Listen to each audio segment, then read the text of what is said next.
The Unseen Frame, Embracing Your Visible Difference. Introduction. We all perceive the world through a lens, a construct woven from our accumulated experiences, our learned knowledge, and our ingrained notions of normalcy. This lens can be a valuable tool for comprehension, yet it also harbors the potential to foster hasty judgments and to reduce individuals to their most salient characteristic, rather than recognizing their full humanity. It is akin to admiring a painting and fixating solely on its ornate frame, neglecting the exquisite artistry within. For many, the outward manifestation of their being diverges from prevailing societal expectations. Whether a scar, a birthmark, a unique physiological trait, or some other distinction, these are what we term visible differences. They are as intrinsic to our identity as our hair color or our stature. Nevertheless, the world frequently responds with a gaze of scrutiny, a barrage of questions, or an unspoken imperative to conceal. This can engender a pervasive weariness, a ceaseless struggle against external perceptions, an endeavor to contort oneself into a mold for which one was never fashioned. This sentiment is intimately familiar to me. For a protracted period, I felt ensnared in a perpetual conflict with the frame imposed by others and, at times, by myself. My own odyssey commenced with an ocular condition that rendered one eye distinct. Throughout my formative years, I endured the full spectrum of reactions, the hushed whispers, the unwavering stares, the questions that ranged from guileless curiosity to pointed inquiry. I recall being queried if I were a pirate, or if my demeanor were an ostentatious bid for attention. These remarks, ostensibly born of inquisitiveness or even levity, gradually eroded my self-possession, fostering a profound self-consciousness and an urge to recede into obscurity. For years, I wore a prosthetic eye. It was my attempt to approximate a semblance of normalcy, to circumvent the discomfort, the interrogations, the gnawing sense of being singled out. It was a strategy to conform to that societal frame. Yet, in truth, it was an exhausting charade. Each day felt like donning a costume, leaving me hollow, a stranger to my own essence. I inhabited an inauthentic existence, perpetually preoccupied with the opinions of others, perpetually striving to embody an identity that was not mine. Then, around my 17th birthday, a subtle but profound transformation began. It was not an abrupt cataclysm, but a gradual illumination, a dawning realization that the sheer exertion of concealment exacted a far greater toll than the potential vulnerability of being seen. I resolved to relinquish the prosthetic. It was a daunting decision, a leap into uncharted territory. It necessitated confronting the world and my own internal hesitations with unvarnished directness. This marked the genesis of my understanding of authenticity in the face of visible difference. It is not an abdication of the reality of one's difference, nor a denial of the challenges it may present. Rather, it is a conscious choice to remain true to oneself, to live with openness and integrity, irrespective of external pressures. It is a rejection of the imperative to alter one's fundamental being to align with another's conception of normalcy. This journey entails cultivating the fortitude to navigate intrusive inquiries and judgments not through evasion, but by discovering an empowered means of response. It is about cultivating an inner sanctuary of peace and confidence in one's unique appearance, rather than seeking validation through assimilation. This book emerges from that pivotal juncture. It is my conviction, and the central tenet I aspire to impart, that genuine self-acceptance is not achieved by attempting to efface our visible differences to conform to societal mandates. It is cultivated by embracing who we are, wholly and unreservedly.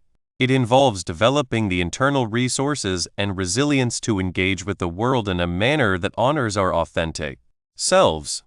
We shall delve into the unseen frame, the internal landscape of our thoughts, emotions, and self-perceptions that shapes our experience of visible differences. My deepest aspiration is that, through the sharing of my narrative and insights, you will unearth your own path toward a more authentic and empowered existence. one where your visible difference is not an impediment, but an integral thread in the rich tapestry of your being. Chapter 1. Understanding the visible difference. 1. Living with a visible difference. Living with a visible difference is an perpetual negotiation, a subtle choreography enacted in nearly every waking moment. It is akin to entering a ballroom where all others are clad in muted, unassuming attire, while you are garbed in a symphony of vibrant, unexpected hues. You sense the weight of observation, not always born of malice, but of a curious, sometimes startled, acknowledgement. This is the essence of what I term the frame. Society possesses an innate inclination to construct a framework around individuals, a lens through which they are perceived, and this lens is frequently tinted by the presence of a visible difference. Such a frame can become a constricting boundary, confining one within preconceived notions and expectations before a single word is uttered or one's true self is revealed. From my earliest years, this sensation was palpable. It transcended the mere physical manifestation of my difference. It dictated the very tenor of human interaction. Gazes would alight, then pause, preceding a silent pronouncement on the persona I was presumed to embody.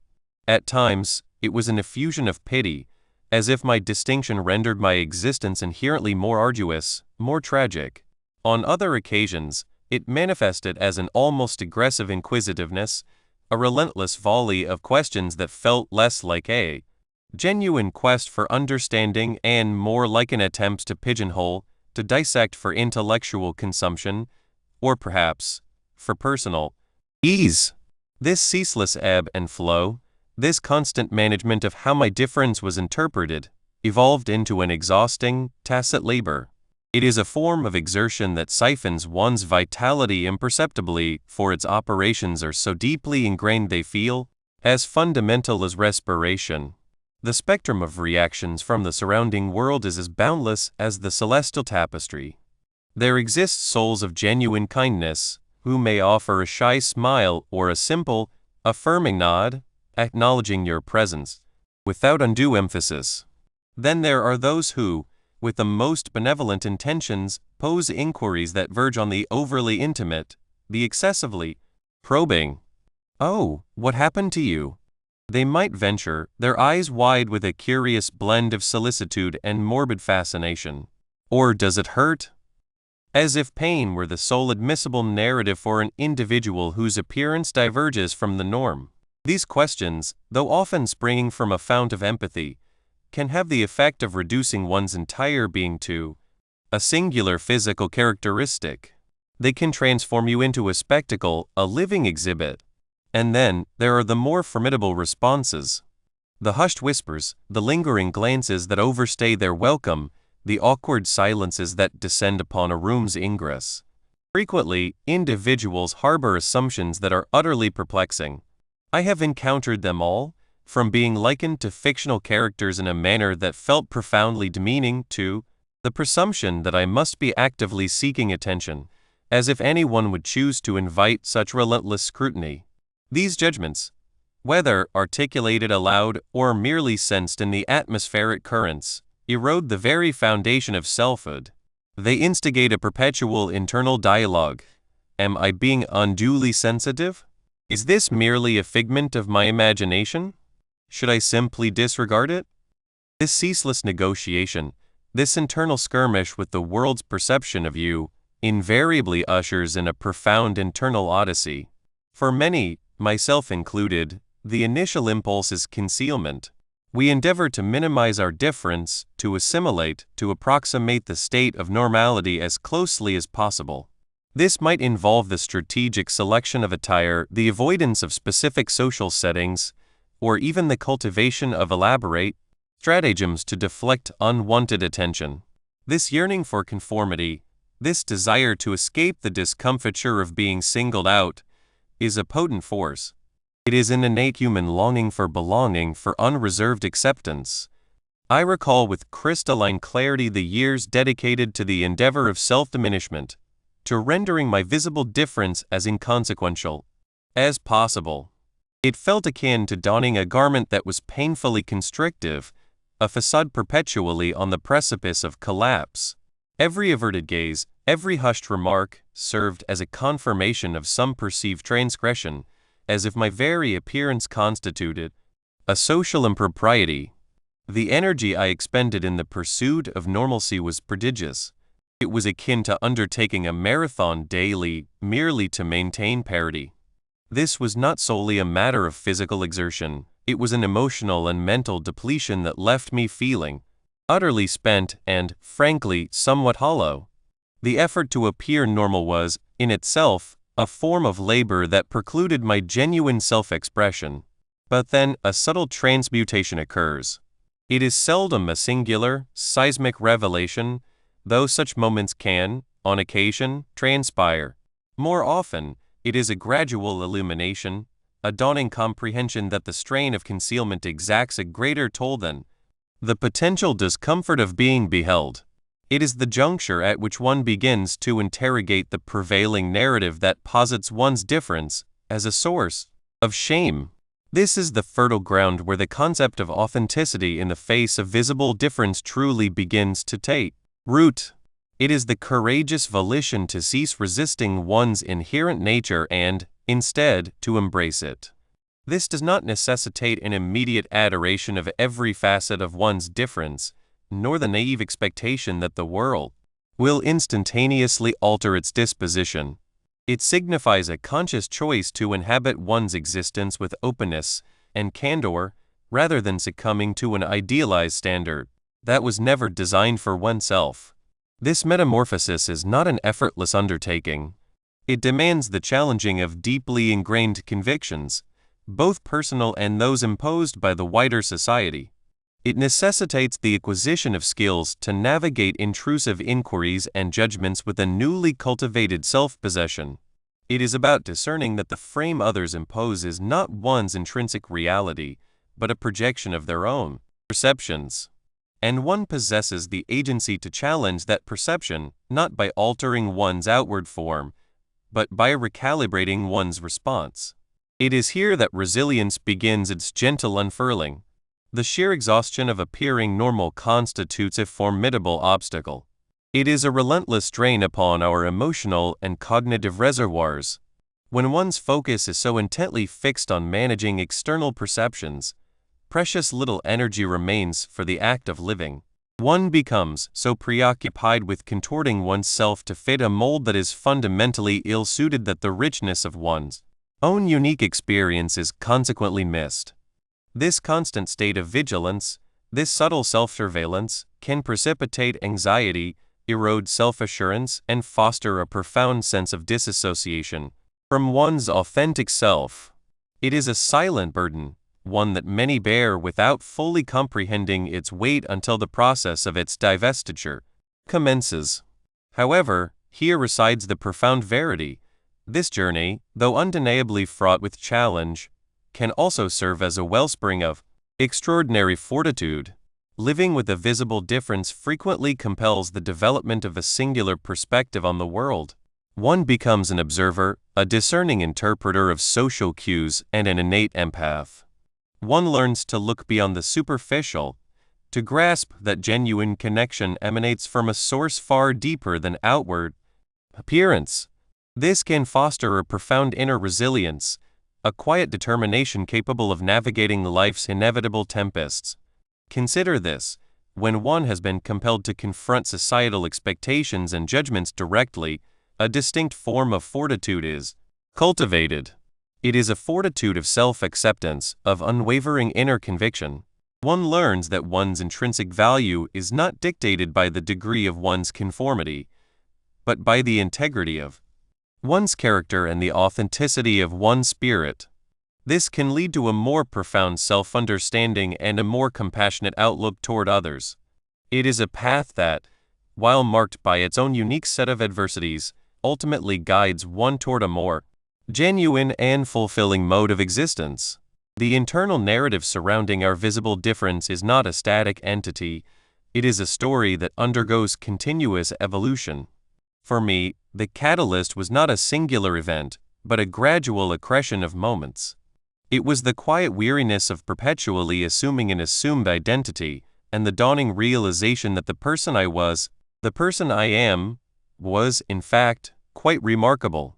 The passage of time undoubtedly played a role. With each advancing year, my inclination to allow the pronouncements of strangers to dictate my self-worth waned.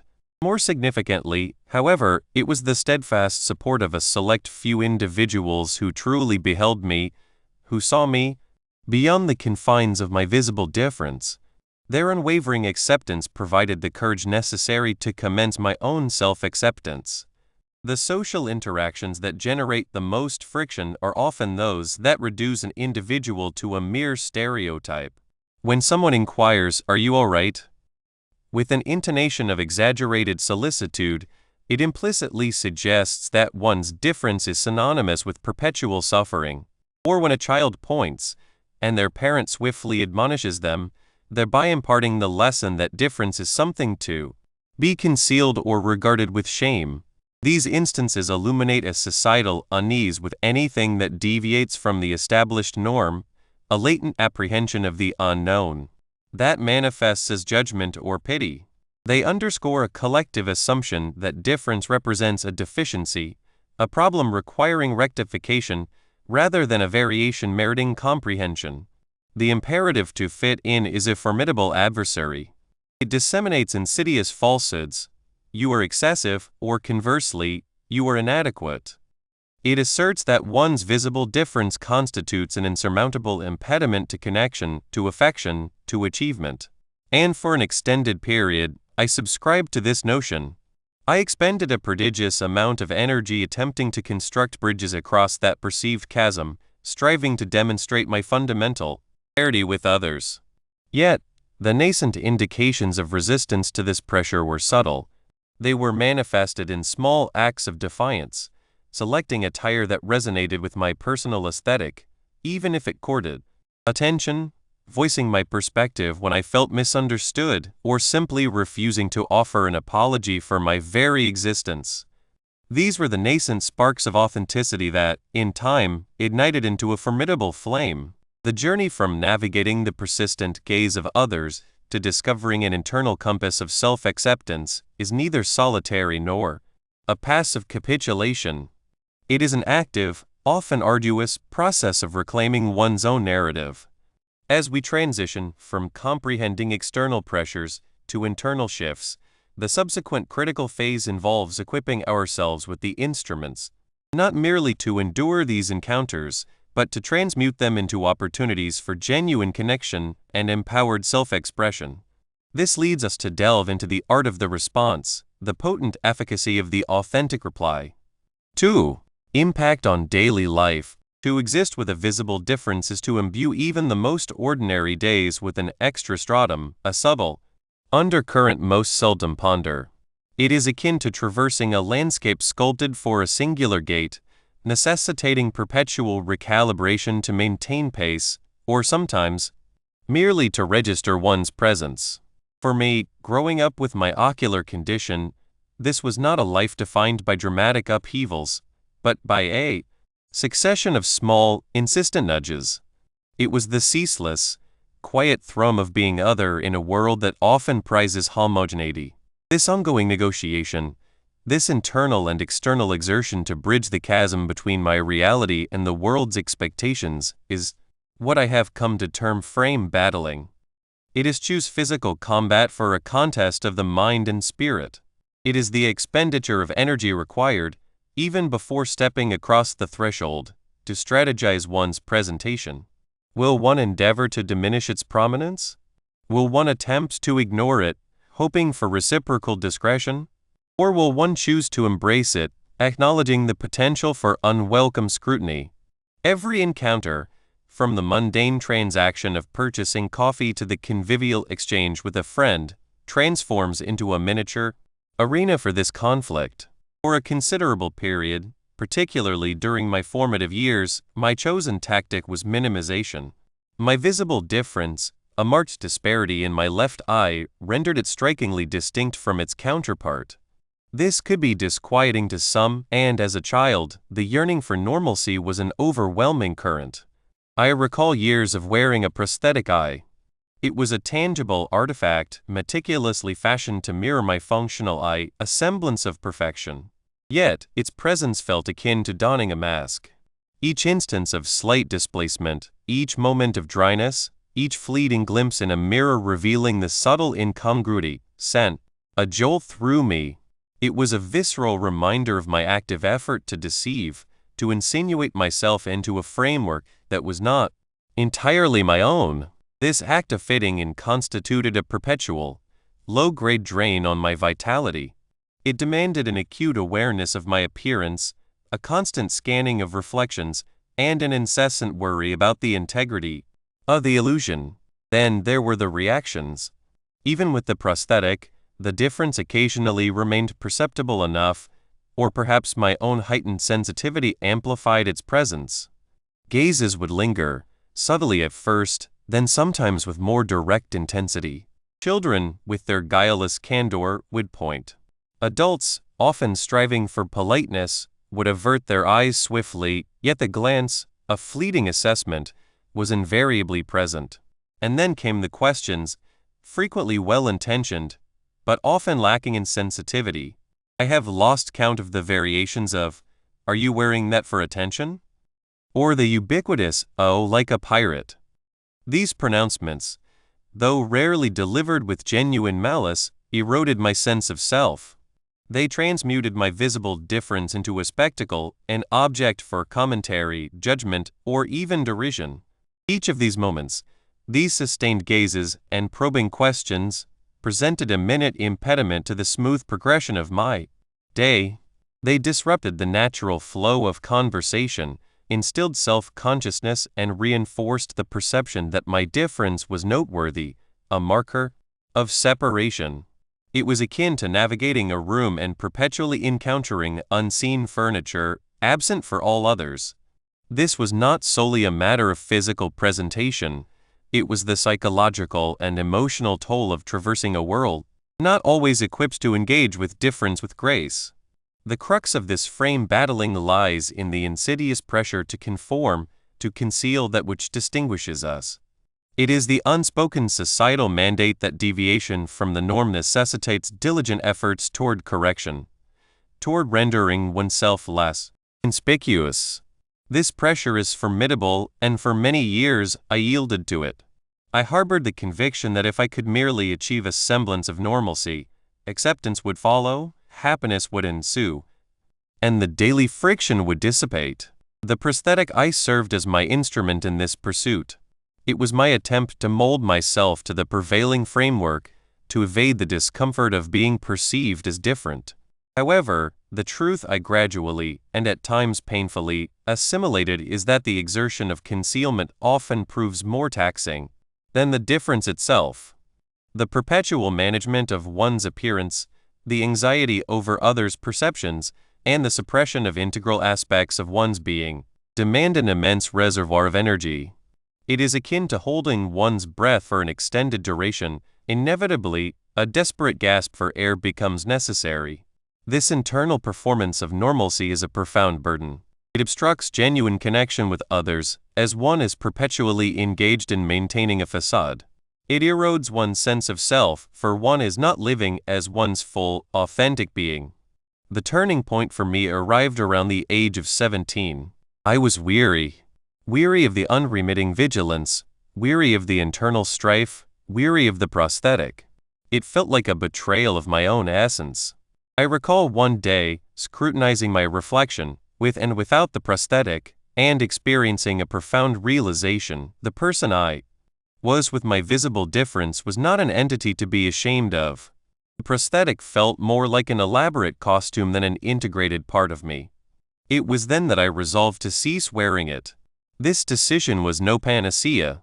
It did not instantaneously banish the stares, nor did it silence the questions. In fact, initially, it may have even intensified some reactions as my difference became more pronounced. Yet, something fundamental within me underwent a transformation.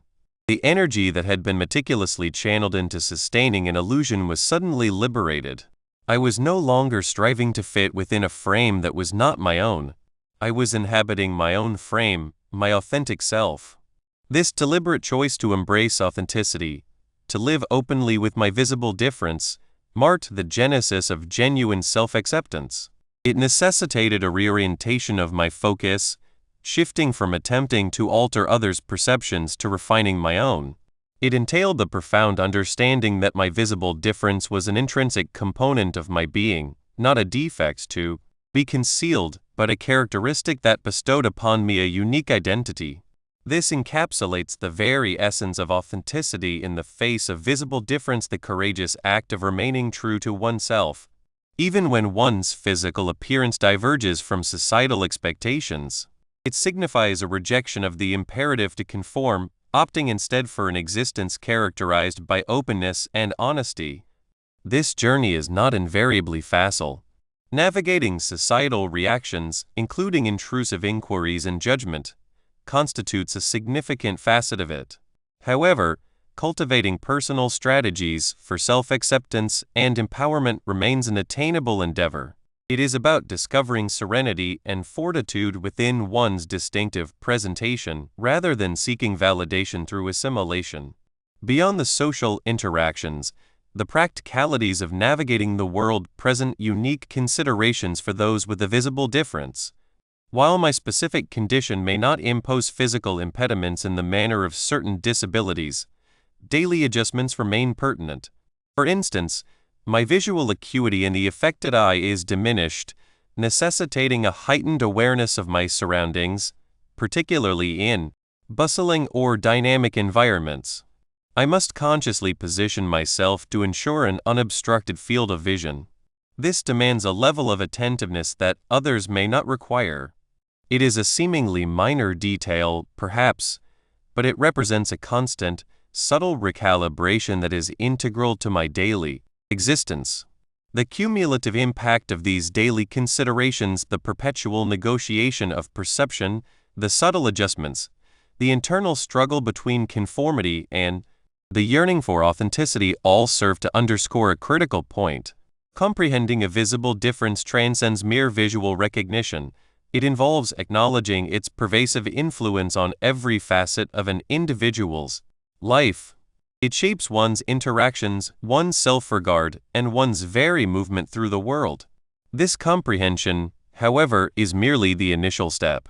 True empowerment resides not solely in acknowledging these impacts, but in learning to navigate them with a cultivated sense of agency and self-acceptance. This is the path we shall continue to traverse, progressing from understanding to action, from merely coexisting with a difference to wholeheartedly embracing it. 3. Societal reactions and perceptions. The world is a bustling theater, and most players move through its scenes with little regard for their audience. For those of us marked by a visible difference, however, such an inconspicuous passage is a rare luxury. From the instant we step into the light, we become part of the landscape, and that landscape, it appears, is perpetually under observation. This scrutiny is seldom born of malice, not typically. It is more akin to a reflex, an automatic glance that lingers a beat too long. A visible difference, by its very nature, commands attention. It stands apart, and in a world that often venerates uniformity, standing apart can feel like standing in utter solitude. This attention manifests in myriad forms: a flicker of curiosity, a wide-eyed stare, a hushed whisper that skirts the edge of audibility, or even a more overt display of pity, or at times, a profound unease. It is a constant undertone in the symphony of our lives, a subtle reminder that we are perceived through a different lens, and that perception, whether intended or not, indelibly shapes the tapestry of our daily interactions. We learn to exist within this persistent, gentle scrutiny, to anticipate its arrival, and often, to feel its considerable weight. This perpetual awareness of being observed can sow a fertile ground for assumptions in the minds of others. When confronted with the unfamiliar, the human mind instinctively seeks to fill the void, and alas, these gaps are frequently bridged by conjecture, by ingrained stereotypes, or by outright misconceptions. I have come to understand that people often construct narratives to explain why someone looks as they do, and these Narratives are not invariably accurate or benevolent. They may posit that a difference is a deliberate choice, a bid for attention, or the consequence of some dramatic upheaval. I recall, in my earlier years, the relentless tide of questions that felt less like inquiries and more like interrogations. It was as if my appearance automatically placed me on trial, and onlookers felt entitled to know the verdict. The assumptions could be profoundly startling. It is as though society possesses a finite canvas of what constitutes normal, and anything that falls outside its borders necessitates a special exposition, an explanation that others feel licensed to demand. This compulsion to account for oneself, to justify one's very existence in the estimation of others, can be an immense drain. It is akin to being a perpetual exhibit, with every passerby clamoring for the backstory, often without the courtesy of a polite request or any genuine inclination toward understanding. Then there exists the formidable pressure to normalize. Society holds a rather definitive vision of what appears regular, what conforms.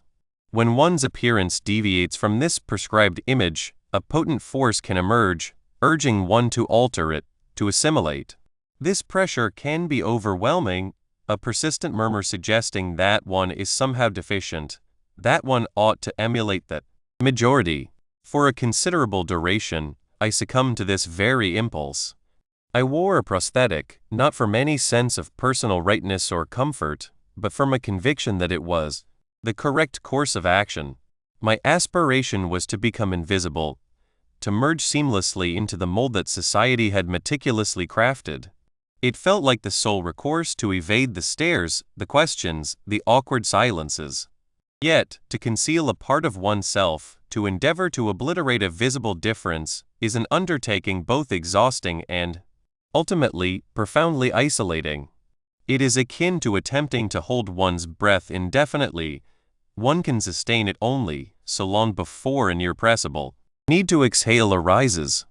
This ceaseless exertion to embody someone you are not erodes your very being, diminishing your capacity to embrace your authentic self. The questions, the omnipresent questions. They emanate from every quarter, spanning the spectrum from mild curiosity to outright intrusion. Some individuals, I believe, genuinely grapple with the appropriate cost to engage with someone possessing a visible difference, and their inquiries represent a clumsy attempt to bridge this perceived chasm. They may venture into personal territory, posing questions they would never dream of directing at a stranger who appears typical. At other junctures, the questions betray a less innocent intent. They can be blunt, born of ignorance, or even tinged with rudeness, stemming from a deficit of empathy or a deep-seated discomfort that they project outward. It feels akin to being perpetually prodded and probed, not physically, but emotionally. Each question, each observation, can register as a tiny pinprick. While a single instance or two can be readily dismissed, when it becomes a daily occurrence, it begins to wear down one's spirit.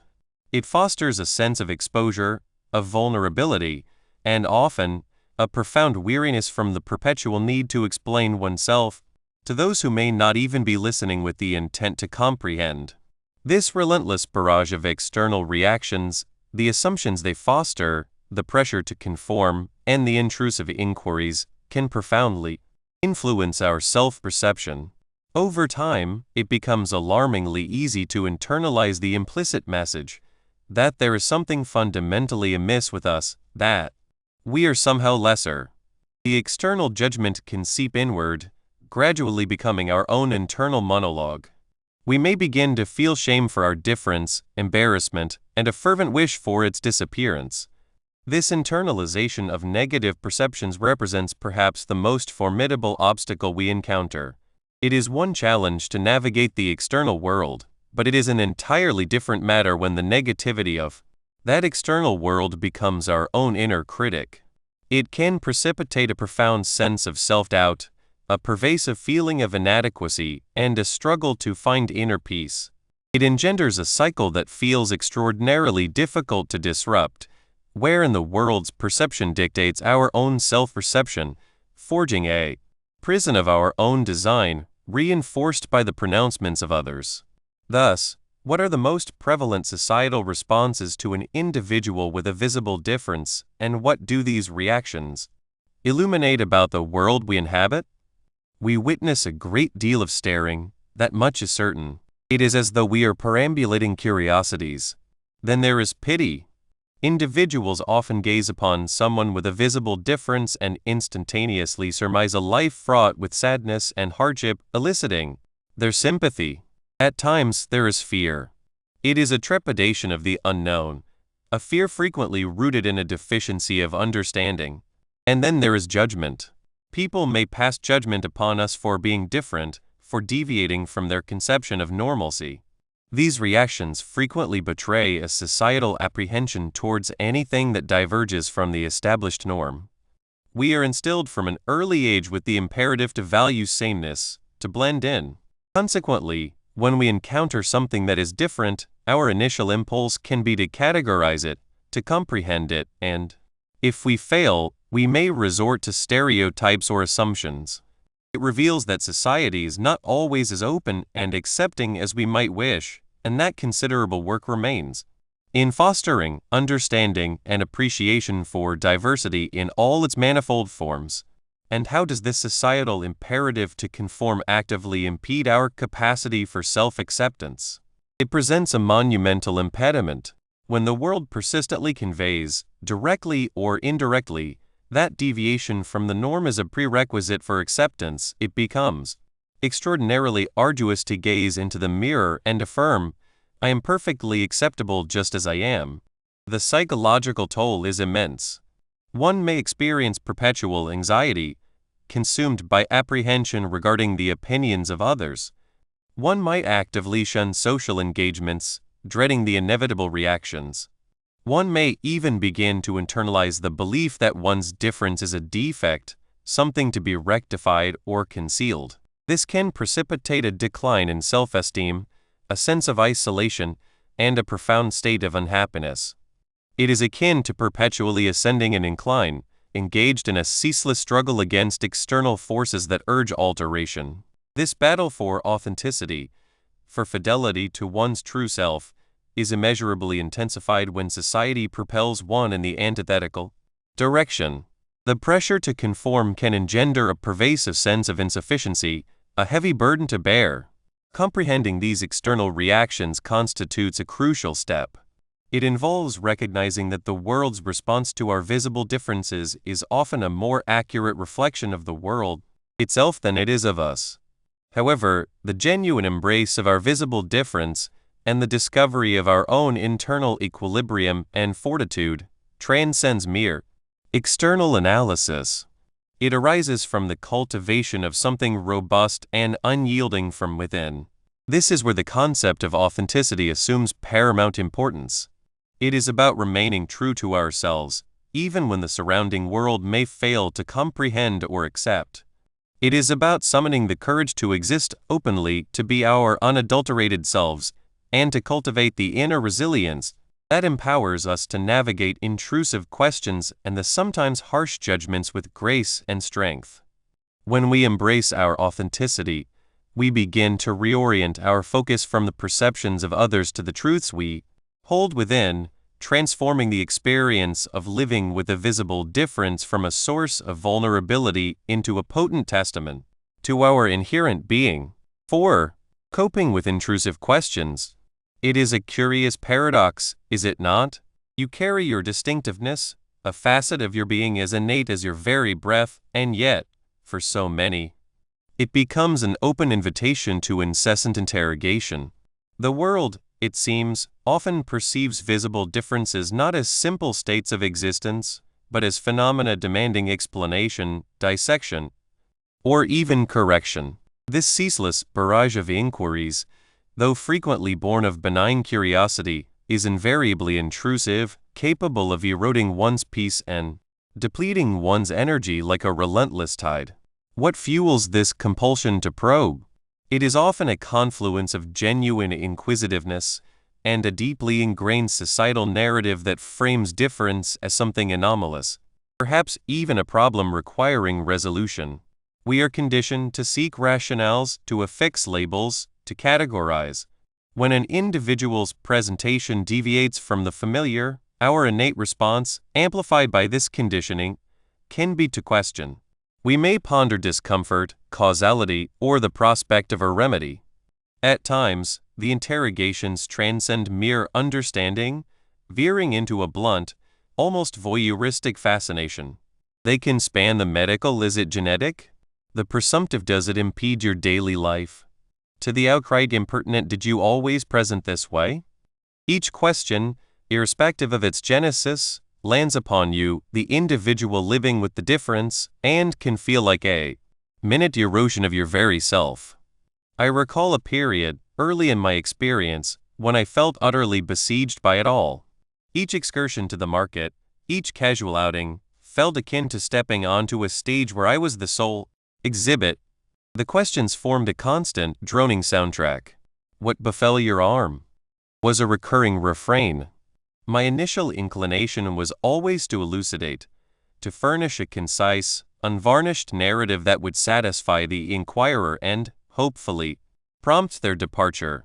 Yet, these explanations, even when straightforward, were profoundly exhausting. They necessitated the reliving of personal moments, the divulgence of intimate details, and invariably, the inquirer's reaction fell short of my hopes. Sometimes, they offered pity, a response more excruciating than curiosity. Other times, they dispensed unsolicited counsel, a deluge of "you ought to attempt this," or "a relative of mine knew someone who." It was an enervating cycle. This is precisely where the concept of authenticity in the face of visible difference begins to truly take root. It is not about denying the existence of your difference or its capacity to attract attention.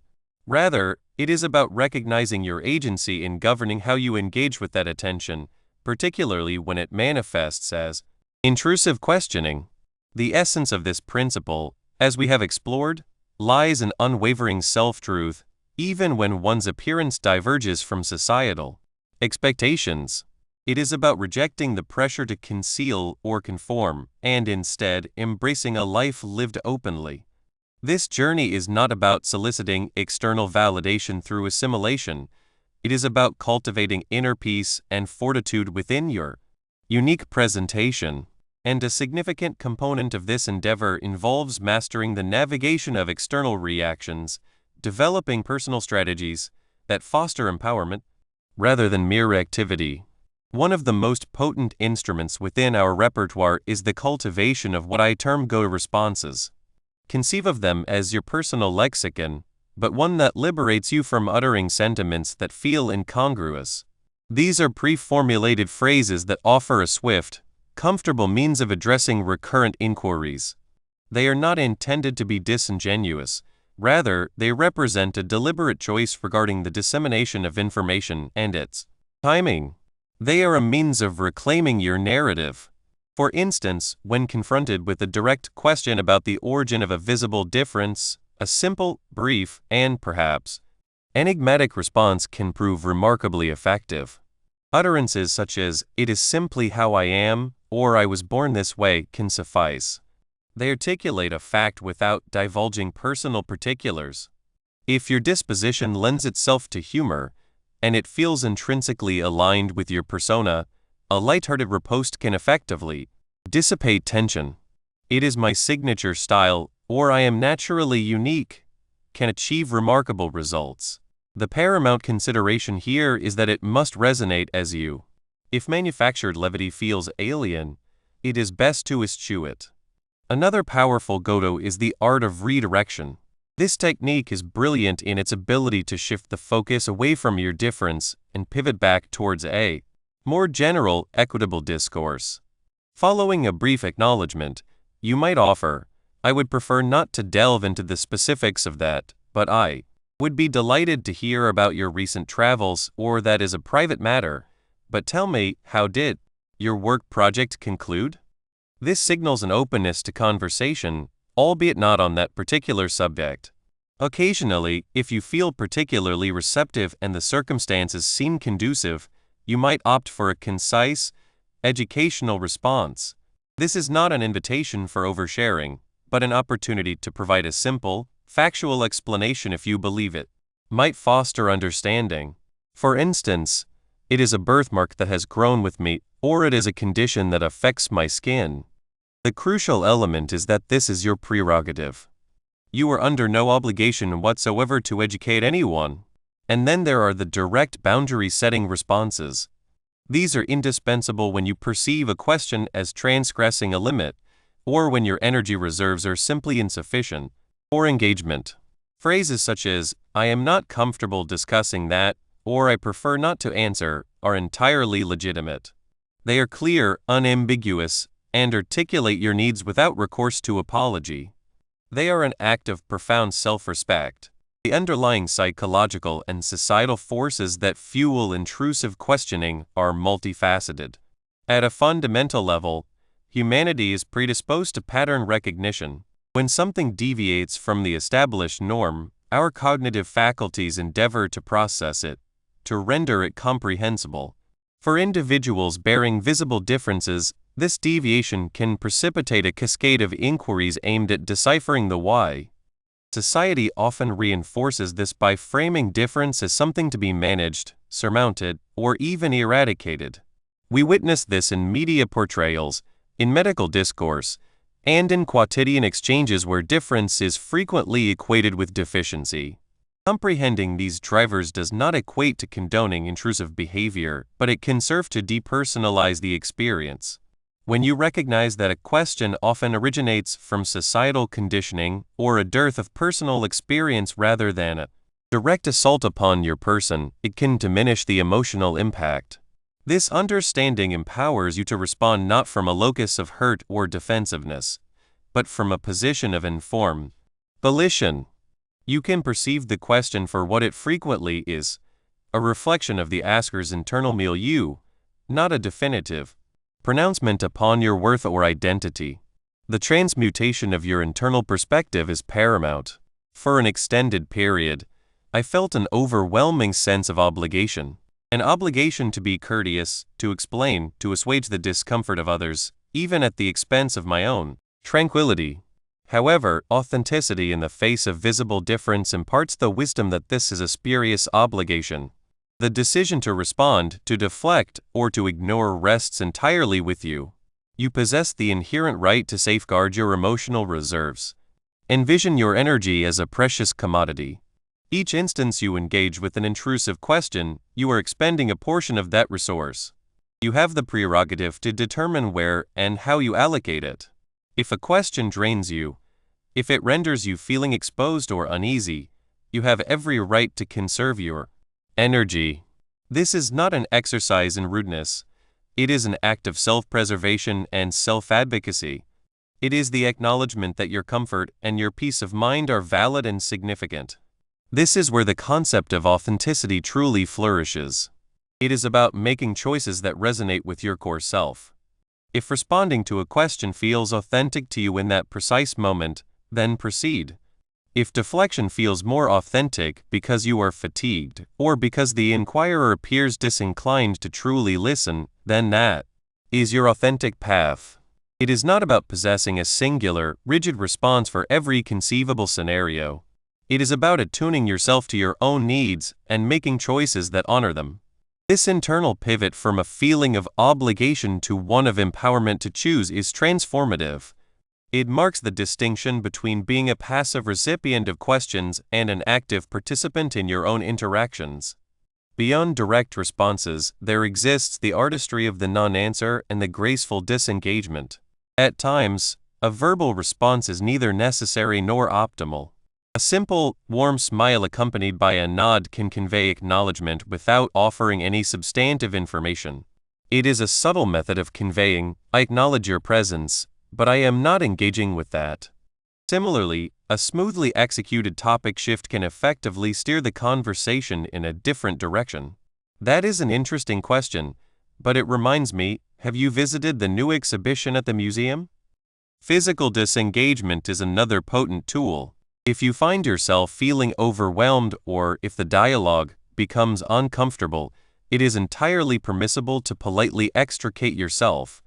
"It was a pleasure conversing with you. but I must depart now, or I have an appointment, can be delivered with a smile. This is particularly advantageous when encountering an individual who seems determined to elicit a response, irrespective of your discomfort. It is about recognizing when a conversation has ceased to serve you and possessing the confidence to withdraw. The meticulous tailoring of your go-to responses to your unique disposition, the specific nature of your visible difference, and the context of the interaction is indispensable for sustaining authenticity. A witty rejoinder that proves effective for one individual might feel contrived for another. If your difference is something that has been apparent since birth, your responses may diverge from those of someone whose difference emerged later in life. The context also carries immense weight. A fleeting question from a stranger on the street warrants a different approach than a persistent inquiry from a colleague or a well-intentioned but overbearing relative. For instance, if I bear a scar resulting from an accident, a response such as, "It was a skiing mishap," might be lighthearted and relatable. If my difference stems from a congenital condition, a more factual, "It is a condition I was born with," might feel more authentic. The key is experimentation. Practice various phrases in low-stakes situations. Observe what feels natural, what elicits a positive reception, and what empowers you to feel in control. Authenticity in this context signifies that your response is not merely a defensive shield, it is an extension of your genuine self.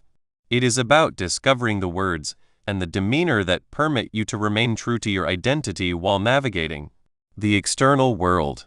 It is not about rote memorization, but about comprehending your own boundaries and needs and then discovering the most straightforward, efficacious method of communicating them. Consider an individual such as Mia, who experiences a visible tremor in her hands. For years, she felt a profound self-consciousness when ordering coffee, preemptively anticipating the barista's gaze or the potential for a fumbled cup. Her initial impulse was to apologize for the tremor. However, as she embraced authenticity in the face of visible difference, she cultivated a novel approach. When a barista inquired, "Are you all right?" she learned to smile and respond, "Yes, my hands just have a mind of their own sometimes. Could I have a large latte, please?" It is a lighthearted response that acknowledges the visible difference without dwelling upon it or offering an apology. It also serves as a clear articulation of her order, effectively redirecting the interaction back to its primary objective. She is not concealing her tremor, but she is also not allowing it to wholly define the encounter. She is deliberately choosing the extent of her self-disclosure and its modality. Another acquaintance, Ben, who navigates the world in a wheelchair, frequently encounters questions regarding his mobility. He has discovered that a judicious blend of humor and directness serves him most effectively. When someone poses the question, "Can you truly accomplish that?" in reference to a task he is patently performing, he might playfully retort, "My wheels are quite nimble, thank you," followed by a more direct, "Yes, I can." He is not obligated to justify his capabilities, but he chooses to respond in a manner that is both engaging and unambiguous. He has found that these preconceived responses, forged from his own lived experience and personality, enable him to interact with confidence rather than with the pervasive anxiety of anticipating the next intrusive inquiry. The journey of navigating intrusive questions is an ongoing process. There will be days when you feel more resilient, and days when the sheer repetitiveness wears you down. The objective is not to eradicate all questions, which is likely an unattainable feat within our current societal framework. Instead, it is about constructing an internal bastion of self-acceptance and equipping yourself with practical strategies. It is about understanding that your visible difference is a component of your narrative, not its entirety, and that you possess the agency to dictate how that narrative unfolds, one interaction at a time. While the external. Chapter 2. Journey to Self-Acceptance. 1. Path to Self-Acceptance. There was a time, not so long ago, when the mere act of existing felt like an arduous undertaking.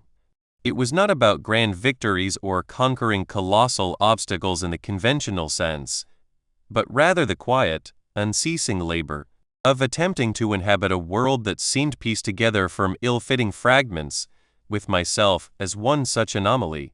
For years, my visible difference was a burden I managed, an element I strove to conceal, to smooth over, to render less conspicuous. I donned the prosthetic, a second skin that felt alien against my own, and I practiced before the mirror. With meticulous care, I would position the artificial eye, adjust my features, and scrutinize until the reflection presented a semblance of acceptability, a pallid imitation of what I perceived as the standard of normal. This daily performance, this relentless pursuit of appearing normal, was utterly exhausting. The sheer expenditure of energy required to sustain that illusion was immense, a perpetual drain upon my spirit. The psychological toll of this sustained concealment is something I have come to comprehend with profound depth. It resembles the constant, unyielding pressure of a weighty burden borne day after day. Each interaction becomes a potential minefield. One is acutely attuned to the gaze of others or its deliberate absence. There is a perpetual calculation, an attempt to anticipate reactions, to preempt questions, to manage their discomfort and often, one's own. This extends beyond merely deflecting stares. It encompasses the incessant internal monologue that cycles relentlessly. Did they notice? What are they thinking? Should I explain? Should I feign ignorance? This ceaseless internal processing, this self-surveillance, leaves precious little space for genuine presence, for simply inhabiting the present moment. It fosters a subtle yet persistent anxiety, a perpetual state of guardedness. This striving to conform to an external ideal, to fit within the constricting confines of normalcy, is ultimately a futile endeavor. It is a form of self-betrayal, a tacit agreement to dim one's own luminescence to match another's perception. The energy poured into concealment is energy diverted from living, from connecting, from growing. I recall a profound weariness, a fatigue that permeated my very bones, impervious to rest.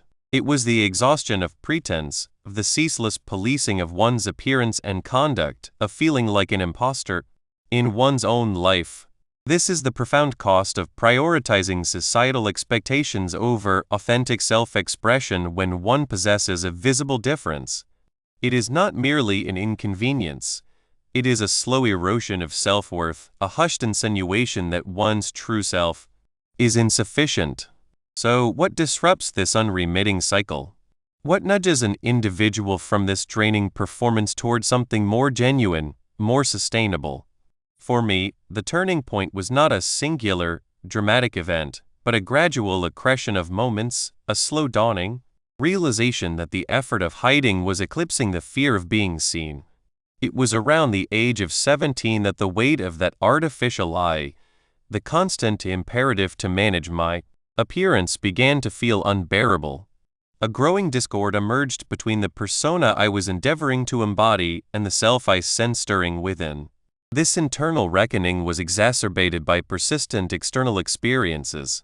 The frame battling, as I have come to term it, the subtle, and at times overt, ways in which gazes would snag on my difference, the manner in which people attempted to process it, sometimes with curiosity, sometimes with pity, often with a peculiar awkwardness, all began to feel less like a personal failing requiring rectification and more like a reflection of the world's inherent limitations. The catalyst for change is often a refusal to perpetuate the exhausting cycle. It is a moment when the pain of stasis outweighs the apprehension of transformation. It might be a particularly wounding remark, a profound instance of solitude, or simply reaching a personal threshold of endurance.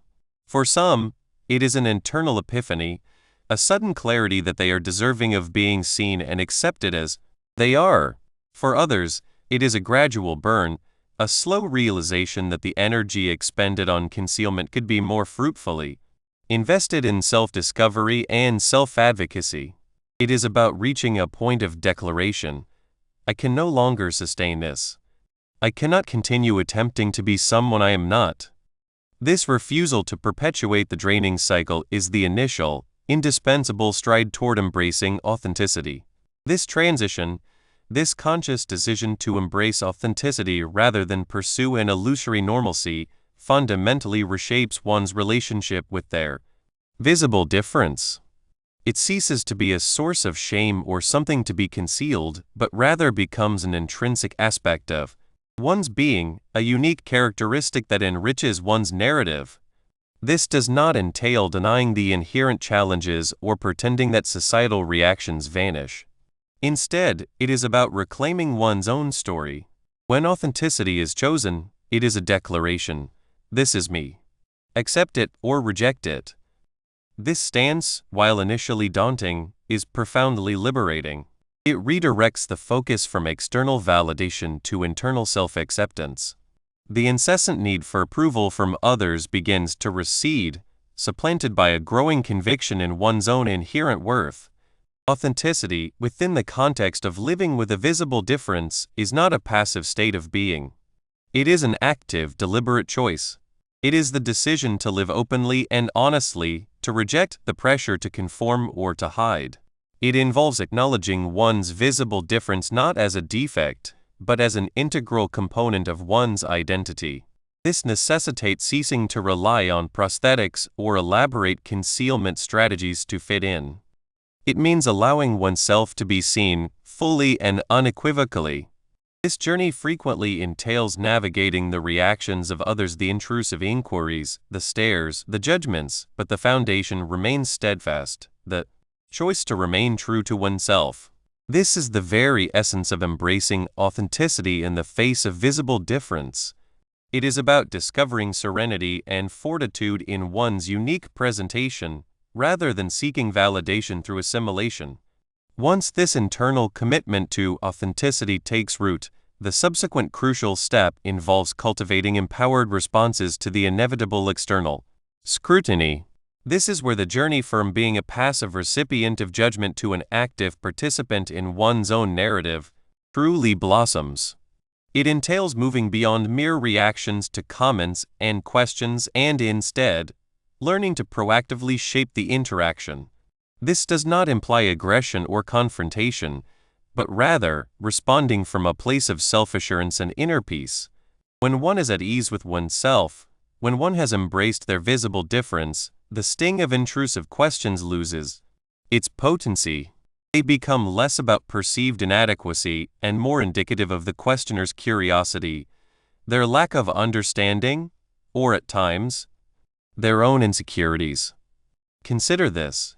When one is striving intensely to conceal something, any question pertaining to it feels like an accusation, a spotlight cast upon a perceived flaw. One might feel cornered, mortified, or incensed. But when that difference has been accepted, when it is an integral part of one's authentic self, the question can be reframed. It is no longer a threat, but an opportunity. An opportunity to educate, to share, or even, at times, to politely disengage. This transition from reaction to proaction is a vital component of the path toward self-acceptance. It is about cultivating resilience, not by erecting thicker walls, but by developing a sturdier, more confident inner core. The active steps and shifts in mindset that are crucial for moving from a passive state of acceptance to an empowered, authentic mode of living are multifaceted. It commences with self-compassion. This entails treating oneself with the same kindness and understanding one would extend to a cherished friend experiencing hardship. It involves acknowledging that navigating life with a visible difference presents unique challenges, and that experiencing difficult days is permissible. It also necessitates a conscious effort to challenge negative self-talk. Our minds are frequently our most severe critics, and it is imperative to actively counter those internal pronouncements that assert our inadequacy. This might involve affirmations, journaling, or simply pausing to reaffirm one's inherent worth. Furthermore, actively seeking out positive role models and supportive communities can be profoundly transformative.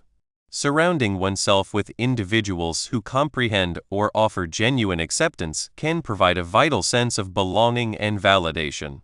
It can also expose one to diverse perspectives and strategies for navigating the world. Crucially, cultivating a sense of humor regarding one's situation can be a potent instrument.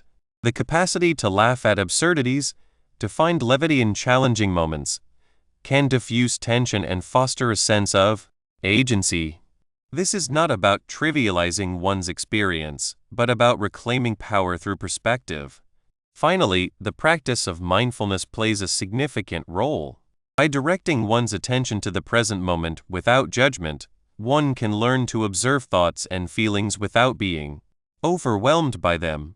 This allows for the recognition of regressing into old patterns of self-criticism or fear, and the conscious choice of an alternative response. These active steps, interwoven, forge a robust framework not merely for accepting one's visible difference, but for living authentically and powerfully with it. This internal recalibration, this deliberate choice to live authentically, does not obliterate the external world's reactions, but it fundamentally alters our capacity to navigate them. With self-acceptance as our guiding principle, we can now explore the specific tools and techniques that transform intrusive questions from sources of shame into opportunities for education and empowerment. 2. Embracing authenticity. For years, my left eye remained a guarded secret. It was an empty socket, a void that felt like an egregious imperfection, a perpetual testament to my divergence from the norm. I wore a prosthetic, a glass eye that I believed was my passport to anonymity. It was, in its own right, a marvel of artistry, meticulously crafted to mirror the vibrant cerulean of its counterpart. Yet, beneath the polished veneer of its unblinking gaze, a profound weariness had taken root. Each dawn heralded the familiar ritual. The delicate insertion of the prosthetic, its cool, alien surface brushing against my skin. The meticulous adjustment, a silent plea for it to settle perfectly, to deflect any unintended scrutiny. Then came the sartorial strategy. High necklines, artfully draped scarves, any means to camouflage the subtle asymmetry I was convinced was universally perceived. I became a virtuoso of angles, a master strategist in conversation, an adept practitioner of the artful sidestep. This constant performance was utterly draining. It felt as though I inhabited a perpetual masquerade, perpetually vigilant, perpetually attempting to efface a facet of my being. The energy expended in sustaining this illusion was colossal. It leached my vitality, my focus, and, most devastatingly, my spirit. I recall feeling like a poorly constructed marionette, manipulated by the dread of exposure, of judgment for what I perceive as an inherent flaw. This unremitting vigilance forged a barrier, not merely between myself and the external world, but between myself and my own core. This relentless endeavor to mask my distinctiveness was akin to carrying a ballast stone in my pocket. It was a constant drag, rendering each step an arduous undertaking.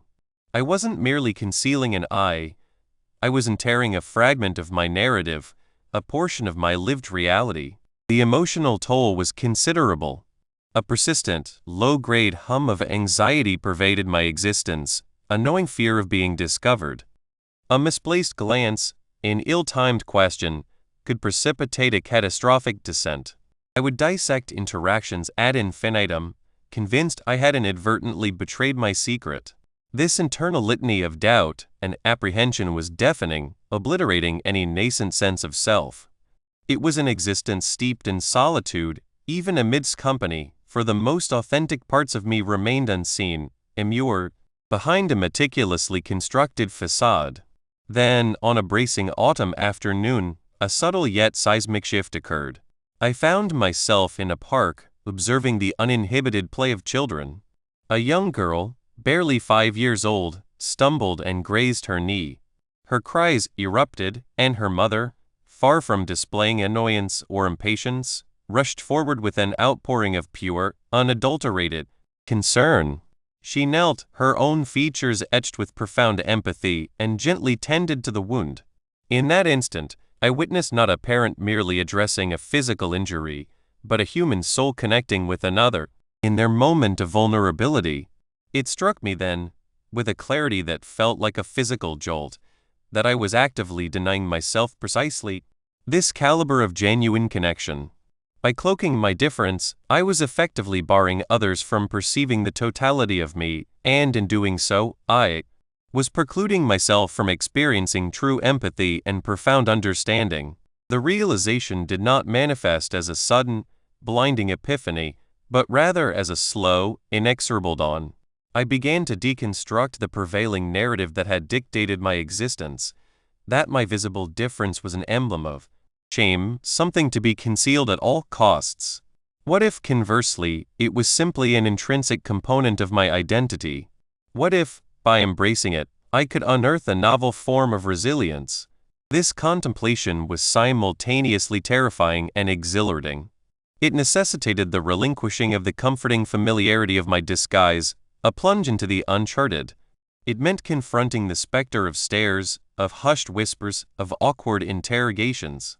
But it also held the promise of liberation. The decision to dispense with the prosthetic eye was one of the most arduous, yet profoundly liberating, choices I have ever made. The inaugural day I ventured forth without it, I felt acutely vulnerable. Navigating the streets became an entirely novel experience. I felt the weight of every gaze, the imagined entirety of every thought. It was akin to shedding an encumbrance worn for so long that the sensation of the wind against my bare skin had been forgotten. There was an untamed rawness to it, a vulnerability that was both disquieting and, paradoxically, invigorating.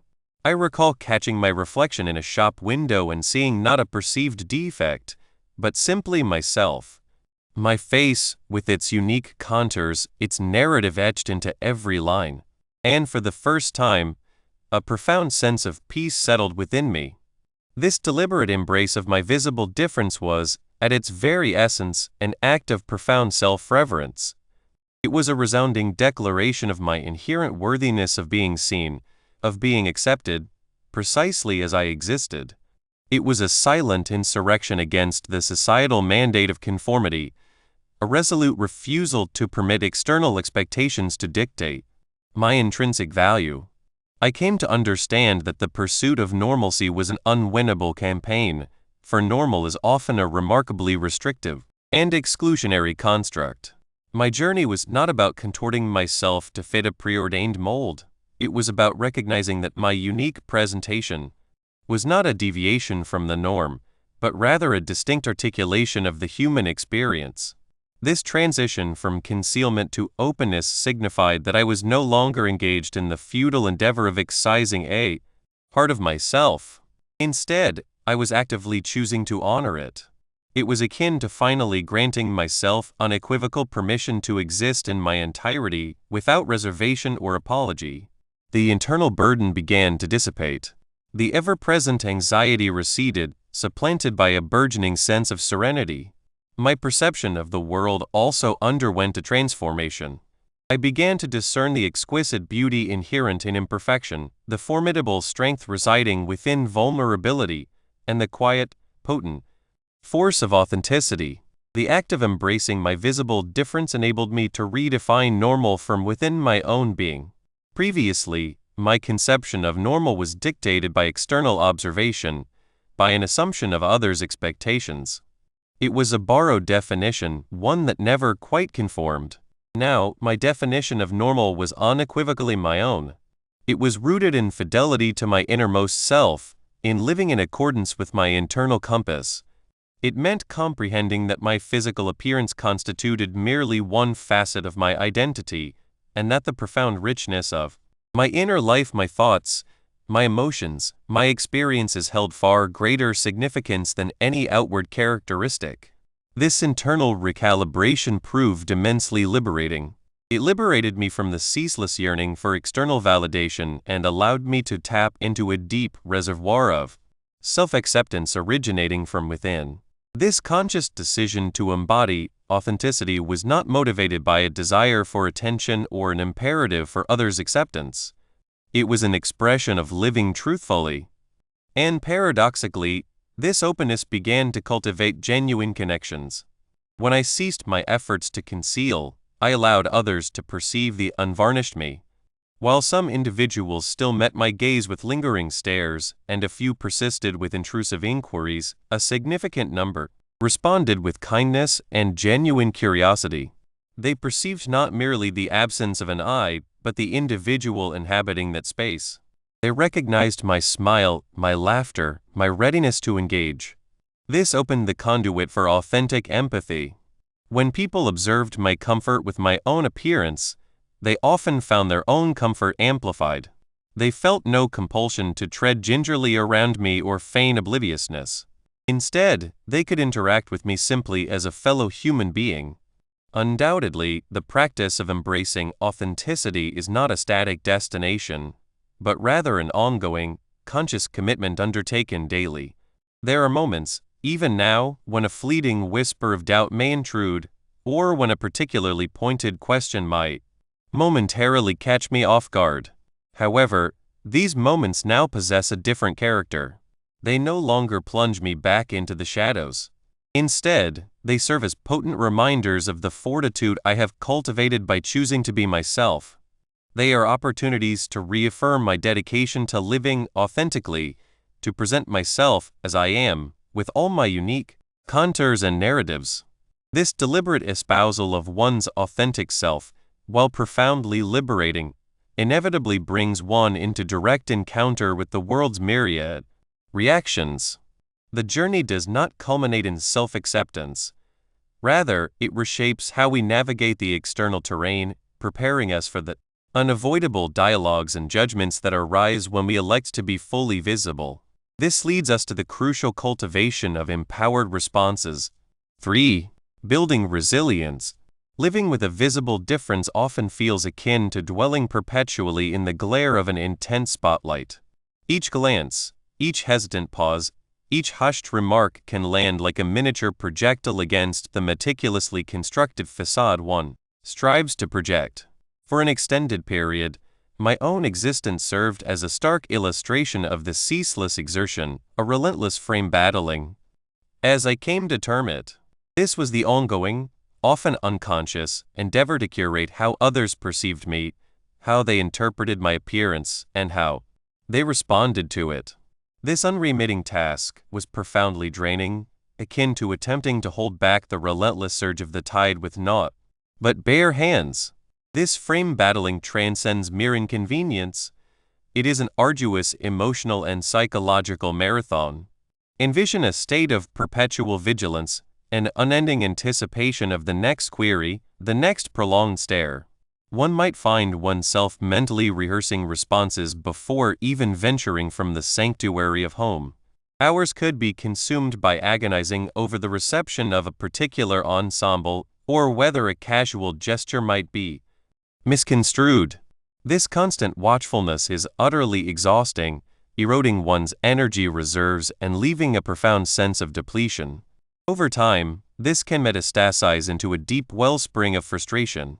Anger may surface, directed at the sheer injustice of it all, at the necessity of expending such prodigious energy merely to be recognized as a person rather than solely as one's difference. This frustration can then curdle into insidious self-doubt. One begins to question if there is some intrinsic flaw, if one is somehow failing in the arduous task of being normal enough. The long-term ramifications are substantial. A pervasive undercurrent of anxiety, a propensity towards withdrawal, and a profound sense that one's true self is being sequestered, buried beneath layers of performative social engagement. This is the considerable cost exacted by the perpetual effort to dictate the frame through which one is perceived. For years, I harbored the conviction that the key to inner tranquility lay in ensuring the comfort of others, in assuaging their unease surrounding my difference. This invariably meant concealment. It necessitated the fabrication of excuses. It often compelled the selection of the path of least resistance, even when that path diverged sharply from my own truth. I once believed that if only I could render my difference less conspicuous, if I could merely blend in with greater adeptness, then acceptance would finally be within my grasp. My focus was so rigidly fixed on the external, on the opinions of others, that the internal realm was entirely neglected. I was engaged in a desperate pursuit of external validation, seeking confirmation from others that I was acceptable, that my difference posed no impediment. This is a wearying and frequently futile endeavor akin to attempting to erect a structure upon the ephemeral shifting sands. The instant one ceases the performance, the moment one lowers one's guard, the ancient insecurities and judgments are liable to resurface. The transition from this outward orientation to an inward focus is not an abrupt celestial event. Rather, it is a slow, dawning realization. It commences with a quiet recognition that the approval I so fervently pursued was never destined to bestow lasting peace. I recall a specific day, not long ago, when I was meeting an old friend, Sarah, for coffee. Sarah has always possessed a disposition of warmth and openness, yet even in her presence, I felt that familiar compulsion to manage the frame. I bore a new scar, a tangible memento of her recent surgery, and I found myself instinctively attempting to conceal it, to preemptively explain it away before she could even inquire. I was midway through a sentence, rambling about some trivial inconvenience, when I observed her gaze upon me, not with pity or insatiable curiosity, but with the simple, unadulterated warmth of friendship. In that precise instant, something profoundly shifted. Why was I expending such considerable energy attempting to orchestrate Sarah's reaction when she was already extending genuine acceptance? On that day, I made a deliberate choice. I ceased my tangential discourse. I inhaled deeply and articulated, "I have a new scar here. It's from my surgery." And then I waited. Sarah offered a gentle smile and responded, "Oh, I'm glad you're healing. It looks like it's part of your story." Her words were not a grand pronouncement, yet they resonated with profound significance. They served as a potent reminder that my difference, my scar, was not an entity to be concealed or rationalized, but an intrinsic component of my journey. This marked the genesis of cultivating internal fortitude. It entailed the recognition that my intrinsic worth was not contingent upon my capacity for flawless concealment or my ability to render my visible difference inconsequential to others. My worth was inherent, a truth emanating from within rather than from the ephemeral pronouncements of others. This paradigm shift necessitates a fundamental alteration in perspective, from perceiving one's visible difference as a problem requiring a solution, to embracing it as an integral facet of one's identity. It is about comprehending that authenticity in the face of visible difference mandates a commitment to living with openness, and candor, a resolute rejection of the pressure to conform. This does not imply an immediate immunity to stares or the sting of insensitive remarks. Rather, it signifies the development of an inner resilience that enables one to withstand them without permitting them to define one's being. It is about constructing a robust inner core, a sanctuary of solid ground within oneself, so that when the tempests of judgment assail, one can remain steadfast. One of the most potent instruments for forging this inner strength lies in the cultivation of empowered responses. These are not rote, mechanical retorts, but rather considered, authentic methods for navigating intrusive inquiries and observations. Conceive of them as your personal go-to mechanisms, phrases and attitudes upon which you can reliably draw when feeling put on the spot. The objective here is not aggression or defensiveness, but assertiveness and the reclamation of one's narrative. When confronted with a question that feels excessively personal or intrusive, one possesses options beyond succumbing to a sense of being cornered or offering a protracted, uncomfortable explanation. For instance, should someone pose a direct question regarding your visible difference that you elect not to address, rather than feeling compelled to elaborate, you might opt for a simple, polite deflection. Something to the effect of, "That's a bit personal, but thanks for asking," or "I'd prefer not to discuss that." These responses are concise, unequivocal, and establish a boundary without resorting to rudeness. They communicate that you are the arbiter of what you choose to disclose. Another strategy involves the gentle redirection of the conversation. If a stranger's gaze lingers and you feel moved to acknowledge it, you might offer a friendly smile and a simple hello. This acknowledges their presence without inviting an inquisition. It can often de-escalate the situation by humanizing you and shifting the dynamic from that of observer and observed to two individuals engaging in a simple interaction. The practice of these responses is paramount. It is analogous to rehearsing a theatrical production. The more one rehearses, the more natural and assured one becomes.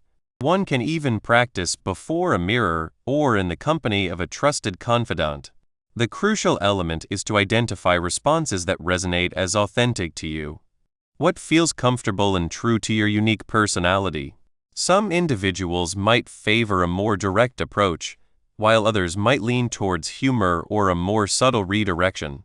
The paramount consideration is that the response emanates from a place of self-respect and a genuine desire to preserve one's own comfort and dignity.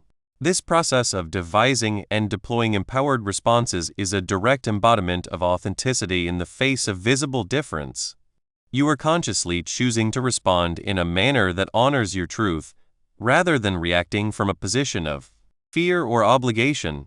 Each instance of successfully navigating a challenging interaction with an empowered response fortifies that inner resilience, reinforcing your sense of agency and your commitment to living authentically.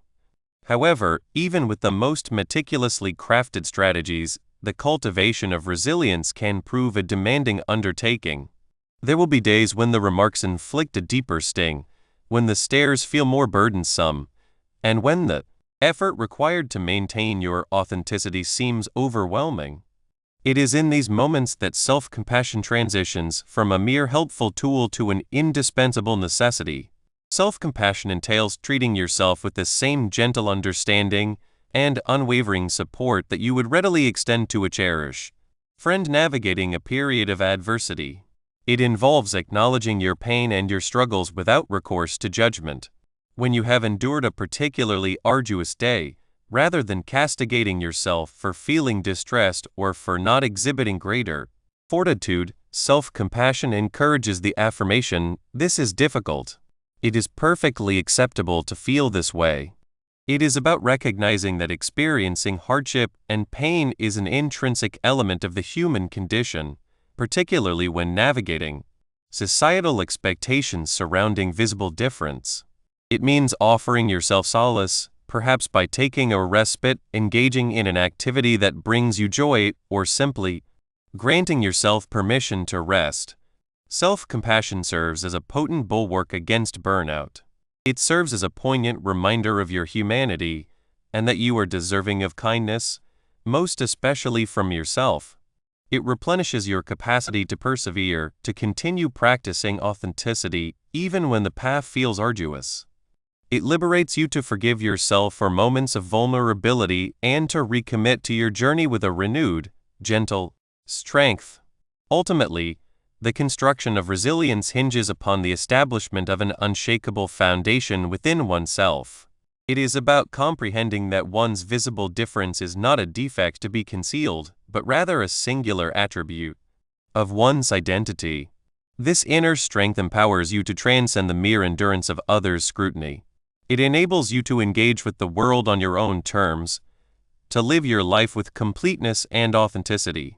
The journey of building resilience stands as a testament to the indomitable power of the human spirit to adapt, to flourish, and to thrive, not in defiance of our differences, but precisely because of the strength we discover in embracing them. As we nurture this internal resilience, we begin to grasp that our visible difference is not an impediment to connection, but a unique facet of our identity. This newfound strength allows us to move beyond the simple act of enduring external scrutiny, and instead, to actively engage with the world on our own terms.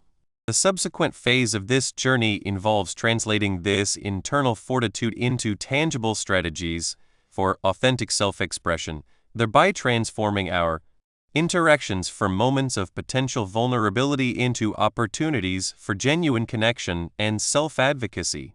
4. Empowerment in the face of judgment. The world, a perpetual interrogator, often poses its questions with a disconcerting blend of curiosity, bewilderment, and an unsettling boldness that borders on invasion. For those bearing a visible difference, these inquiries can coalesce into a relentless barrage, systematically eroding one's inner peace.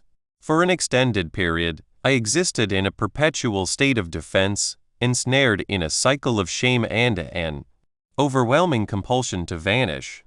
It is an exhausting existence, is it not? To feel perpetually under scrutiny, where every glance morphs into judgment, and every hushed remark serves as confirmation of one's perceived inadequacy. Societal judgment, while often impactful, is not invariably born of malice.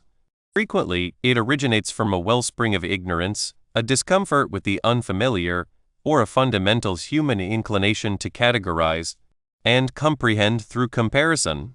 Yet, the repercussions for the recipient are profoundly tangible. It can sow seeds of doubt, prompting one to question their intrinsic worth, their very right to occupy space. I recall being asked, with an insinuation that suggested a deliberate bid for attention, "Are you wearing that for attention?" This question, utterly devoid of understanding, presumed an intention that was purely performative rather than an integral facet of my being, a part of my lived reality. Such inquiries underscore the ease with which individuals project their own preconceived notions, fabricating narratives entirely divorced from truth. They perceive the difference, and their minds race to concoct an explanation, invariably settling upon a simplistic, if not judgmental, conclusion.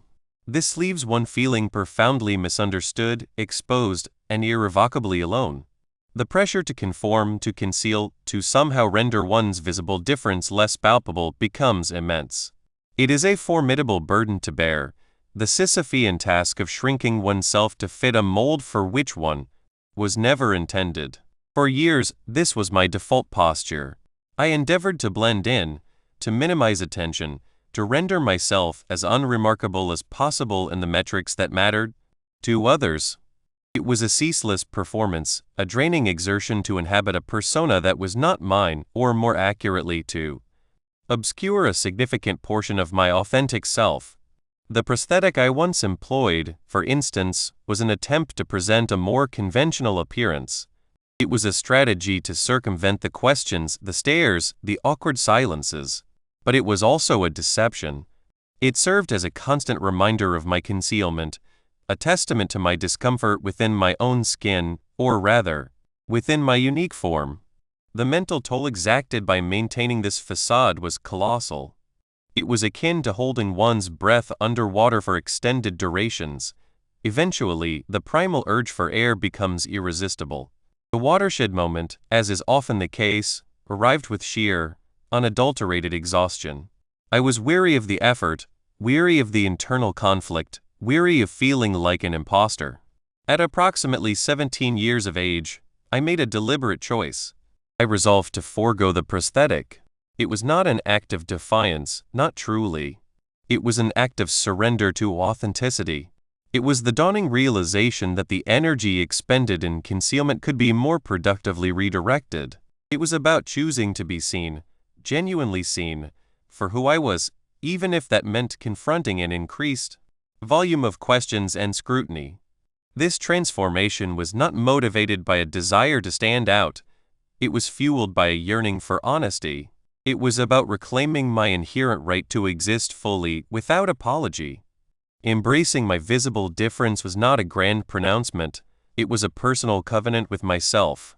It marked the nascent stage in dismantling the internalized societal judgments that had taken root within me, a crucial step in cultivating an unshakable conviction in my own inherent worth. This decision to embrace authenticity, to cease hiding, is the genesis of the true journey toward empowerment.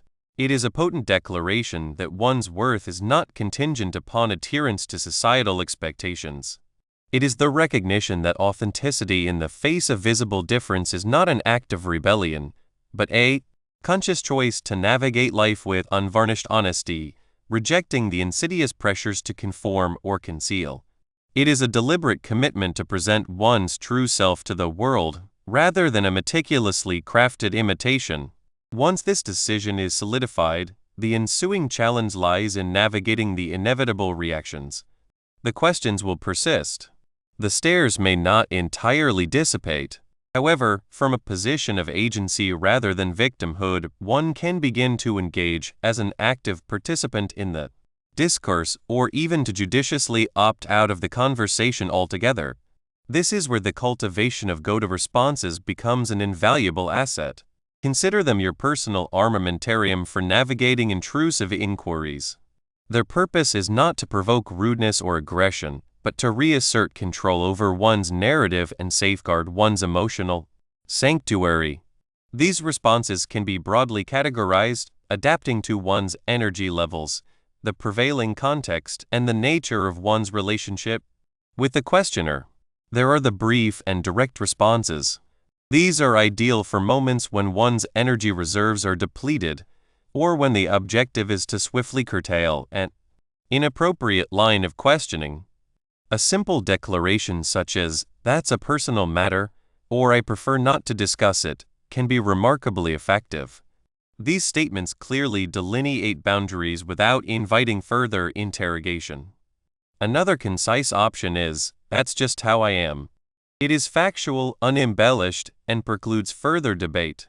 Then there are informative and educational responses.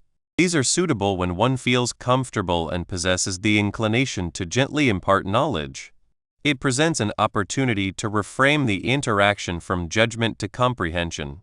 For instance, in response to a question concerning the origin of one's difference, a concise, age-appropriate explanation can be offered. "I was born with it," or "It's a condition that affected my body's development." The key here is to remain factual without oversharing or exposing oneself in a manner that induces discomfort. The objective is to provide clarity, not to solicit sympathy or validation. This approach transforms an intrusive question into a microlesson, subtly challenging the observer's assumptions and potentially fostering greater understanding in the future. At times, the most effective strategy involves humor and deflection. Laughter possesses a potent capacity to diffuse tension and assert a lighthearted sense of control. A witty rejoinder can disarm an inquisitive stranger and subtly remind them that one's identity transcends their curiosity.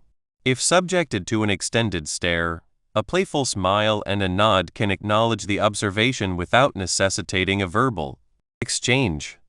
Alternatively, in response to a particularly absurd question, a slightly exaggerated, humorous retort can yield surprisingly effective results.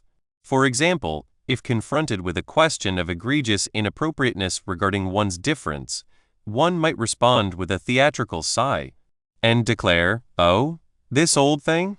It's my secret superpower, but I'm not supposed to talk about it." The crucial element is to deliver this with a smile, ensuring the intent is not sarcastic or dismissive in a hurtful way, but rather a confident assertion of control over the interaction. Finally, and arguably most importantly, there are boundary-setting responses. These are employed when questions transgress acceptable limits, feeling invasive, disrespectful, or inherently unsafe. This is the domain where one asserts one's fundamental right to privacy and respect. A firm declaration such as, "That question is inappropriate," or "I'm not comfortable answering that," is entirely within one's prerogative. One is not obligated to furnish explanations for their visible difference, particularly when the questioning veers into intrusive territory. This is about safeguarding one's inner tranquility and signaling an intolerance for disrespect. It represents the most direct method of communicating that while embracing one's authentic self, one also demands to be treated with inherent dignity. The development of these go-to responses is an evolutionary process. It necessitates practice and introspection. One might even find it beneficial to record potential responses in a journal, mentally rehearsing them or articulating them aloud. What resonates as comfortable? What feels empowering? What kind of energy does one wish to project? It is about discovering one's voice, a voice that is robust, clear, and unequivocally authentic. This is not about adhering to a rigid script, but about assembling a repertoire of tools that facilitate thoughtful responses rather than reactive defensiveness. Beyond these external stratagems, the most profound transformation occurs internally. This is where we confront the concept of internal reframing, the process of recalibrating one's locus of control. True empowerment extends beyond the management of external interactions. It encompasses the dominion over one's internal dialogue. The echoes of societal judgment can persist, even in the face of conscious efforts to reject them. We may find ourselves internalizing these detrimental messages, succumbing to the whispers of inadequacy. This is where techniques such as positive affirmations and mindfulness emerge as potent allies. Affirmations are not mere platitudes. They are deliberate declarations designed to reprogram the subconscious mind. Instead of internalizing the notion of I am different, and therefore less than, one can consciously cultivate affirmations such as, I am whole and complete as I am, or my visible difference is an integral part of my unique narrative, not a deficiency. The consistent repetition of these truths serves to counteract the negative narratives that society may have imposed. Mindfulness, too, plays a pivotal role. It entails learning to observe one's thoughts and emotions without judgment. When a critical thought arises, perhaps a lingering echo of past censure, mindfulness instructs one to acknowledge it, register its presence, and then allow it to dissipate, rather than becoming ensnared by it. It is akin to observing clouds drift across the sky. One perceives them, but does not attempt to grasp them or alter their form. This practice aids in detaching from the sting of external criticism, recognizing that thoughts are transient phenomena, and they do not define one's reality or intrinsic worth. This internal work is what I conceptualize as frame battling on the interior. It is the active endeavor to challenge the negative frameworks that have been imposed upon us, or that we have inadvertently adopted, and to supplant them with frameworks of self-acceptance and strength. It involves a deliberate focus on one's personal strengths, accomplishments, values, and the positive attributes that constitute one's identity. It is about consciously choosing to perceive oneself through a lens of compassion and appreciation, rather than through the distorted prism of societal expectation. This internal metamorphosis forms the bedrock of genuine empowerment. When one is secure in their intrinsic worth, external judgments lose a considerable measure of their potency. They become akin to distant thunder, audible perhaps, but no longer capable of destabilizing one's foundations. It is also imperative to acknowledge the formidable strength that can be derived from chosen vulnerability. This is not an endorsement of indiscriminate oversharing or the indiscriminate opening of one's life to satisfy others' curiosity. Rather, it pertains to the power inherent in deciding, on one's own terms, when and how to impart one's story. Forced vulnerability, the kind that arises from being cornered by intrusive questions, can feel exposing and disempowering. However, chosen vulnerability, wherein one elects to share a segment of one's experience to foster connection, to educate, or simply to exist more fully as oneself, can be extraordinarily potent. When one shares their experiences willingly, they are actively reclaiming their narrative. They are divesting those who would define them by their difference of their power and asserting their right to author their own story. This can cultivate authentic connections with individuals who are receptive to understanding and can contribute to the dismantling of misconceptions. On a broader scale, it is within these moments of deliberate openness that community can be forged and solidarity found, revealing that one is not alone in their experiences. This act of sharing, when emanating from a place of strength and self-acceptance, can be a profound act of empowerment, transforming potential isolation into shared comprehension.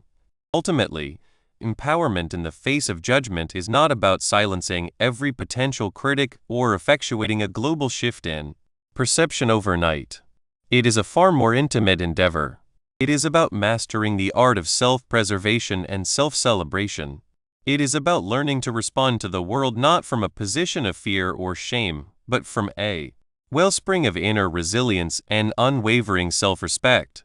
By transforming intrusive questions into opportunities for authentic expression, by developing strategies that enable confident navigation of social interactions, and by cultivating an unshakable inner strength that recognizes one's inherent worth, one can move through the world with grace.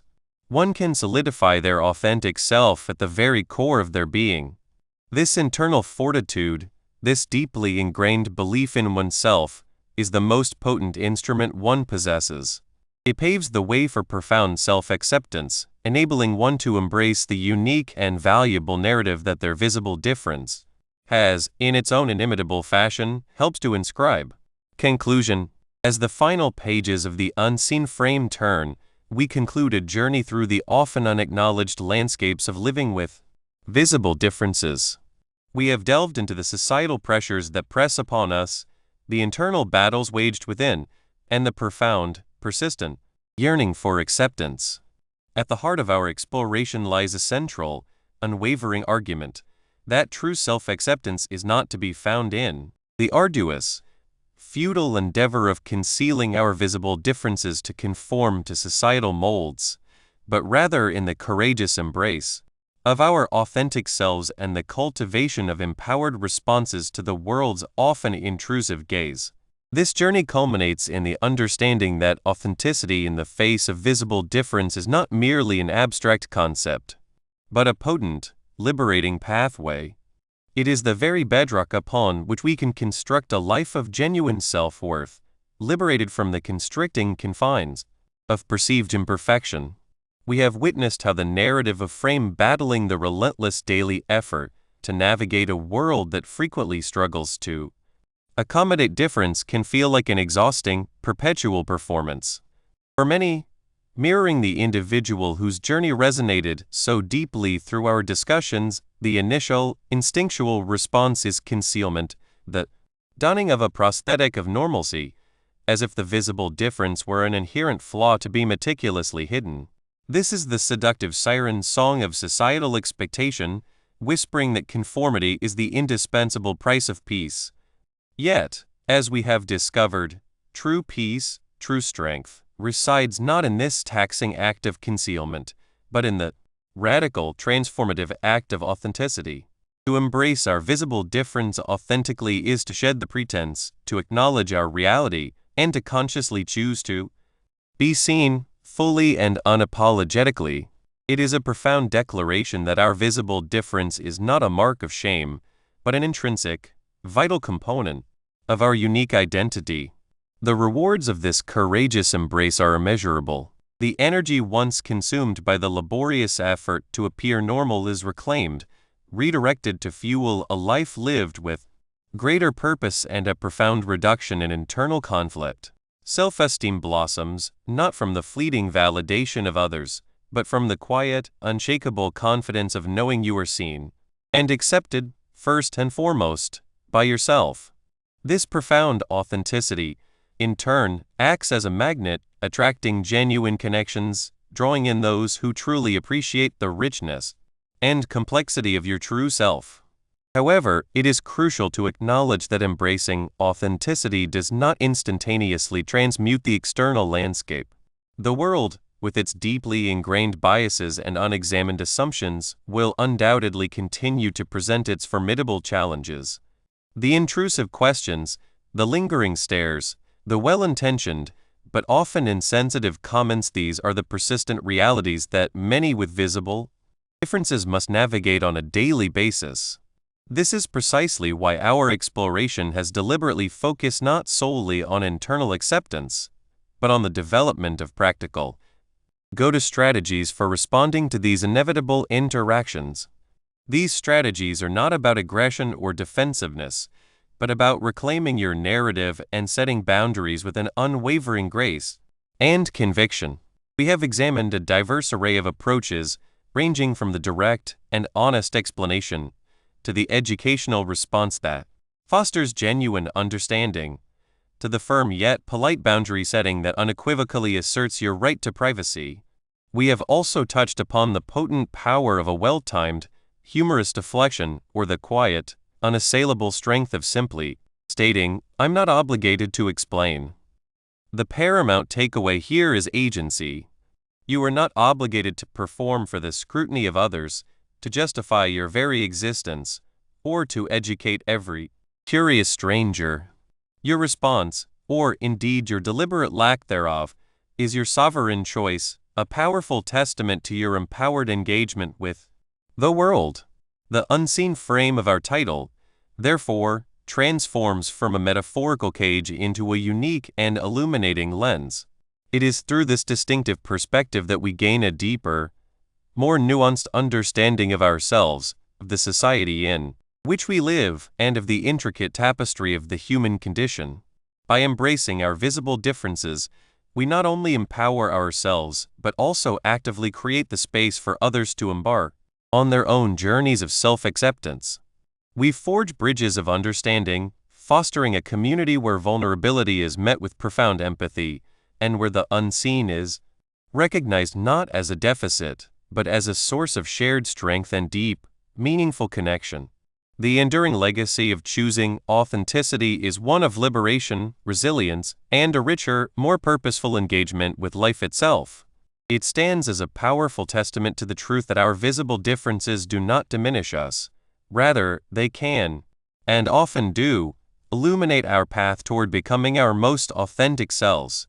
As you step back into the world, carry with you the unshakable conviction that your visible difference is not a barrier to be overcome, but a beacon to guide your way. Continue to embrace your authenticity with unwavering resolve, to respond to the world with empowered grace, and to live your life to its fullest, unburdened by the futile need to fit into an unseen frame that was never truly designed for you. The only true frame is the one you meticulously construct for yourself, forged in the crucible of authenticity and brilliantly illuminated by the profound courage to be truly seen.